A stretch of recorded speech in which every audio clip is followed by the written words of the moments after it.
नमस्कार, मैं अंजना और आप देख रहे हैं पृथ्वी न्यूज। आइए रुक करते हैं आज की बड़ी खबर पर। वन संरक्षण पर्यावरण संरक्षण का संदेश देती माता सीता। सीता संवाद आध्यात्मिक एवं साहित्यिक यात्रा पर्यावरण संरक्षण संवर्धन हेतु मोहचट्टी सोनबरसा प्रखंड पहुंची। वहां के किसान शैलेंद्र ठाकुर के बगीचे में सीता संवाद आयोजित किया गया। निदेशक आग्नेय कुमार ने कहा, माता सीता जन्मभूमि पुनरोधाम में भव्य सीता मंदिर हेतु भूमि पूजन 8 अगस्त को आयोजित है, जिसमें केंद्रीय गृह मंत्री अमित शाह एवं बिहार के मुख्यमंत्री नीतीश कुमार एवं पुनरोधाम के महंत श्री कौशल किशोर दास भूमि पूजन करेंगे। माता जानकी जी पुण्यारण्य में जन्म ली और 14 वर्ष का अकाल मिटाई।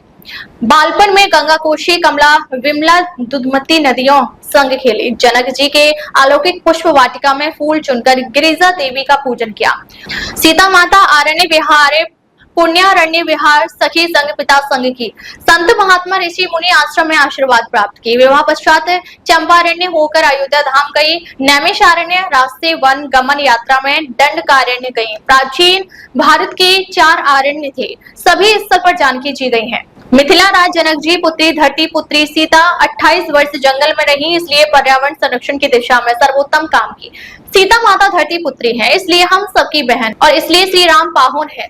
वन देवी सीता माता को कौन नहीं जानता। सीता माता वन जीव से स्नेह करती थी। लव कुश को समझाते हुए समझाई, हरे वृक्ष में प्राण होते हैं, इसलिए सूखे वृक्ष की टहनी से जलावन उपयोग करो।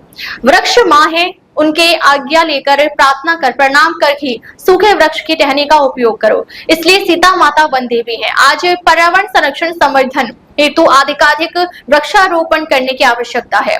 जो जमींदार हैं वह अधिक वृक्ष लगाएं। जो केवल घरारी के घर में रहते हैं वे गमले में पौधा लगाएं। छोटे छोटे पौधे लगाएं, तुलसी सभी आंगन को शोभा हो, नित्य पूजा अर्चना होती रहे। आजकल गमले में फूल सब्जी फल उगाया जा सकता है। खेत खलियान वाले अधिक से अधिक वृक्ष लगाएं।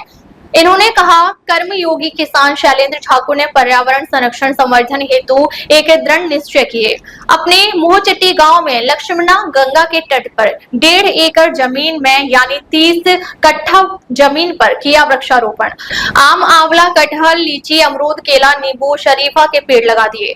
इलाहाबादी अमरूद लाजवाब स्वाद लिए हुए हैं। अनेकों प्रकार का आम के पेड़ फल देने लगा है। सैकड़ों केला का बागान लगा है।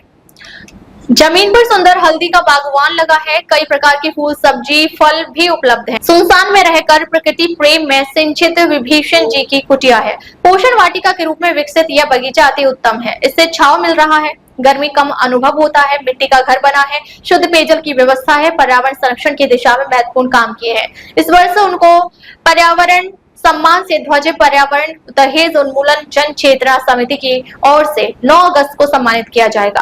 पर्यावरण संरक्षण वृक्षारोपण की दिशा में सार्थक कदम से आर्थिक विकास संकल्प भी पूर्ण हो रहा है। धरती माता कहे पुकार, वृक्ष लगाकर करो श्रृंगार। अब तक के लिए बस इतना ही, फिर मिलते हैं एक ऐसी ही बड़ी खबर के साथ। अब तक के लिए नमस्कार और देखते रहिए पृथ्वी न्यूज।